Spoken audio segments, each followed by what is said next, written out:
ప్రియమైన ఆంధ్రప్రదేశ్ ప్రజలకి నమస్తే. జరిగిన ఎన్నికల్లో ప్రజలు ఇచ్చిన తీర్పుని స్వాగతిస్తున్నాము. ఖచ్చితంగా ఈ క్షేత్ర స్థాయిలో జరిగినటువంటి ఎన్నికల్లో ప్రజలదే అంతిమ తీర్పు. మీ తీర్పుని ఖచ్చితంగా స్వాగతిస్తున్నాం, గౌరవిస్తున్నాను. ముందుగా అఖండ విజయాన్ని మూటగట్టుకున్న కూటమికి ధన్యవాదాలు. పెద్దలు నారా చంద్రబాబు నాయుడు గారికి, అలాగే పవన్ కళ్యాణ్ గారికి, బీజేపీ సభ్యులందరికీ, పురంధరేశ్వరి గారికి అందరికీ కూడా హార్దిక కృతజ్ఞతలు తెలియజేసుకుంటున్నాము. అలాగే వైసీపీ గెలుపు కోసం కష్టపడ్డ ప్రతి కార్యకర్తకి, ప్రతి ఒక్కళ్ళకి, వైసీపీ కుటుంబం మొత్తానికి కూడా పేరు పేరున ధన్యవాదాలు.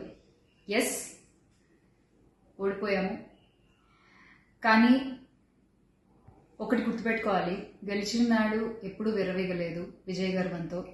ఓడిపోయిన నాడు ఏనాడు కూడా కుంగిపోలేదు.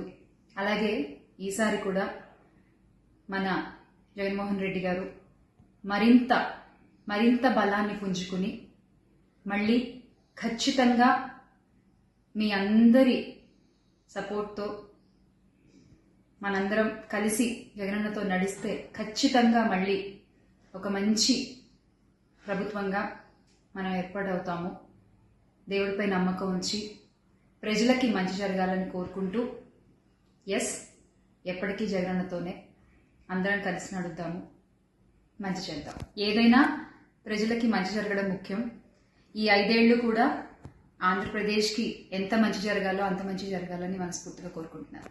థ్రెటనింగ్ కాల్స్ గురించి వచ్చేసరికి, ఎస్, చాలా కాల్స్ వస్తున్నాయి, చాలా బెదిరిస్తున్నారు. ఒక రకమైన భయంగానే ఉంది నాకు కూడా. కానీ ఏంటంటే ఒకటే చెప్పాలండి, నేను మీకు ఒకటి నచ్చుతుంది, నాకు ఒకటి నచ్చుతుంది, అలా అని చెప్పి మీకు నచ్చింది నాకు నచ్చిందని చెప్పి మీరు బతకడానికి వీల్లేదు అంటే ఇది చాలా అన్యాయం అన్న, చాలా అన్యాయం.